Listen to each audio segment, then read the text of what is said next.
Arambagh station চত্বরে ট্রেনের সামনে ঝাঁপ দিচ্ছিল এক যুবতী, আর সেই সময় এক রেল পুলিশে তাকে দেখতে পেয়ে ট্রেনের সামনে থেকে ওই যুবতীকে বাঁচায়। রবিবার দুপুরে এই ঘটনাটি ঘটেছে আরামবাগ প্রফুল্লচন্দ্র সেন রেল স্টেশনে। এই ঘটনায় ওই যুবতীকে বাঁচাতে গিয়ে আহত হন রেল পুলিশের এক কর্মী। জানা গেছে এদিন দুপুর 3:15 নাগাদ হাওড়া থেকে আরামবাগগামী ট্রেনটি যখন আরামবাগ স্টেশনের 1 নম্বর প্ল্যাটফর্মে ঢুকছিল, সেই সময় এই যুবতী ট্রেনের সামনে ঝাঁপ দিতে যায়। ওই সময় কর্তব্যরত রেল পুলিশ তাকে উদ্ধার করে, পাশাপাশি আহত হন তিনি। এরপর ওই আহত রেল পুলিশকে তাদের সহকর্মীরা উদ্ধার করে আরামবাগ প্রফুল্লচন্দ্র সেন মেডিকেল কলেজ হাসপাতালে নিয়ে যান। আরও জানা গেছে ওই যুবতীর বাড়ি খানাকুল থানার এলাকায়। প্রেমঘটিত কারণে এই সিদ্ধান্ত নিয়েছিল। এই বিষয়ে আরও কি জানা যাচ্ছে বিস্তারিত দেখুন 24 আওয়ার্স আরামবাগের রিপোর্ট।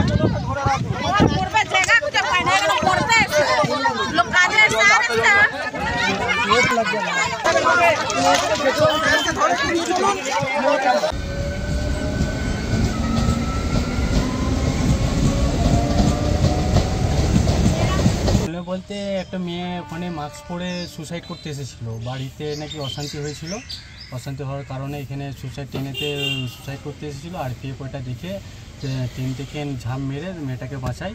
অতএব মেয়েটাও ছিটকে দিয়েছে, আর পিএফ পাতে উড়ে পড়েছে, আর পিএফের একটু চোট লেগেছে, হাঁটুতে মেয়েতে চোট লেগে তাকে হসপিটালে নিয়ে যায়। মেয়েটাকে নিয়ে যেয়ে আরপিএফ অফিসে রাখা হয়েছে। এখন আরপিএফের অফিসাররা কথাবার্তা বলছে। এটা কোন জায়গা? এটা আরামবাগ রেল স্টেশন। এই আজকে ওই 3:15 নাগাদ আপনার ওই আরামবাগগামী লোকালটা 1 নম্বর প্ল্যাটফর্মে ঠিক ঢুকছিল। আমার স্টাফটার ডিউটি ছিল শিবাপ্রসাদ ঘোষ। তো হঠাৎ দেখতে পাই যে ঠিক প্ল্যাটফর্মের কোনার দিকে যখন গাড়িটা ঢুকছে, তখন একটি মেয়ে মোটামুটি আত্মহত্যা করার জন্য লাইনের উপর দাঁড়িয়ে, তো স্টাফটা দৌড়ে গিয়ে তাকে কোনো রকমের নিজের জীবন মানে একদম দায়ে দিয়ে মেয়েটাকে জীবন বাঁচিয়েছে। নিজে একটু হালকা ইনজুরি হয়েছে সামান্য। এটা কি মানে প্ল্যাটফর্মে ঢোকার আগে ছিল? হ্যাঁ, না প্ল্যাটফর্মে তখন ঢোকেনি গাড়িটা, জাস্ট ঢোকার একটু আগে। হাওড়া থেকে আসছিল। হ্যাঁ। আর মহিলাটি কোথায় ছিল? মহিলাটা একদম ওই লাইনের ট্র্যাকের ওপরে, যেখান থেকে সামনে ইঞ্জিনের ঠিক সামনে। হ্যাঁ। কোথায় কি মানে কোন জায়গা থেকে এসেছিল কিছু জানা গেল? এটার বাড়ি খানাকুল এরিয়া, হুগলি খানাকুল এরিয়াতেই বাড়ি। কত বয়স কত হবে? 20-22 বছর হবে। কি কারণ না কারণ কিছু জানতে পারেন? কোনো পারিবারিক সমস্যা ছিল, ব্যক্তিগত পারিবারিক সমস্যা ছিল, সেই জন্য মানসিক অবস্থা ছিল।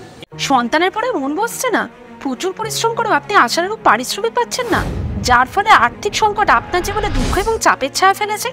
দেনার ভারে জর্জরিত স্বামী স্ত্রীর মধ্যে প্রতিনিয়ত ভুল বোঝাবুঝি বেড়েই চলেছে।